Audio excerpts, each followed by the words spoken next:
Marvel may own television and film, but they have a horrible record in making video games. Marvel, which has released nearly 100 games since 1982, is the most egregious culprit. Many of these games have slipped through the cracks in the video gaming culture. Some, such as the 1992 X-Men arcade game, have gone on to become true video game classics.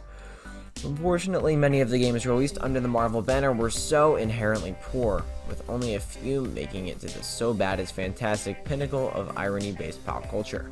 While console releases have slowed since most of Marvel's recent games have been restricted to mobile, it's crucial to remember that, given their past failures, it's probably a good sign that we never received an Avengers console release. Here are the 10 worst Marvel games ever. Let's take a look. At number 10, X-Men Destiny.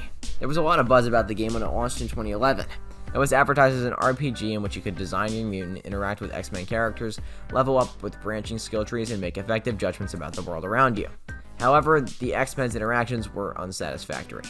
The hack-and-slash combat quickly turned into ordinary button-mashing nonsense, and while the graphics were at least current, they weren't impressive.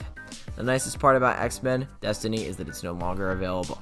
Due to developers of Silicon Knights stealing the Unreal Engine for their code, the game was recalled. At number 9, Iron Man. When voiceovers from Robert Downey Jr. and Terrence Howard can't save a game, it says a lot about how terrible it is. Iron Man's a fascinating, complete train wreck that's arguably one of the worst movie tie-in games of all time.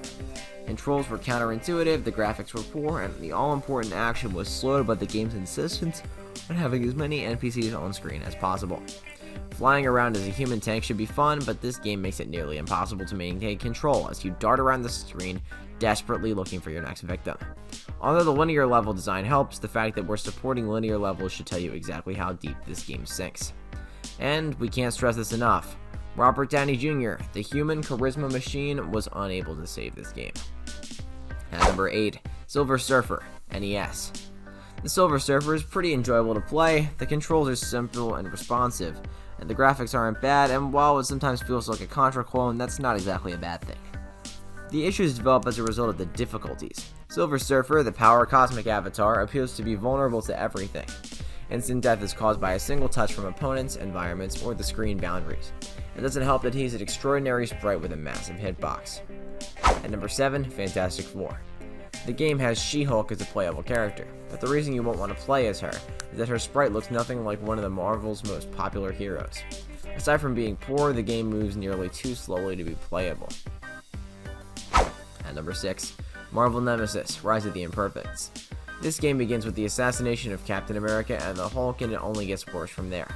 The rest of the game involves a hastily put together plot in which Marvel characters are fought against imperfects, a cast of characters invented exclusively for the game by EA.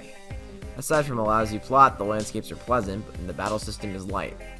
Enemy AI makes the game easy, and the arena sections have terrible animation compared to the actual fighting sections. At number 5, The Incredible Hulk, The Pantheon Saga. This game begins with the Hulk being kidnapped and taken to a high-tech base in the desert, with the Hulk's escape being the focus of the game. Although the game seems to be easy, it somehow manages to fail. Because of the fixed camera angle, everything appears twisted and depth perception is disrupted. At number 4, The Incredible Hulk. This game has two major flaws. To begin, it's a tie-in with the film of the same name, which is perhaps the most forgettable film in the MCU. Secondly, it aspires to be a sequel to the well-received Hulk Ultimate Destruction from 2005. Its inclusion of unique Hulk foes like UFOs and Enclave were pleasant additions, but they couldn't compensate for the game's sloppy gameplay. It's not horrible, it's just disappointing, as any child will discover. At number 3, Fantastic Four, Rise of the Silver Surfer. This game was a lousy video game adaptation of a mediocre film. All of the faults from the first Fantastic Four have returned, but this time with a vengeance and criminally short playtime, graphics that are 10 years old, and cluttered gameplay. No one's going to return this game, since doing so would entail admitting you bought it. At number 2, X-Men Madness in Murder World. This scenario is based on a Mario game, with Magneto and Arcade as Bowser. When one of your characters dies in the game, you need to remove a barrier immediately before the final boss. This becomes an issue. The game also has strangely variable level lengths, which allows for long playtime but makes some portions less entertaining. And at number 1, The Uncanny X-Men. The Uncanny X-Men is a perfect example of LJN's horrible development skills. The sprites are all incredibly compact figures that hardly resemble the characters they depict and are nearly unrecognizable from one another.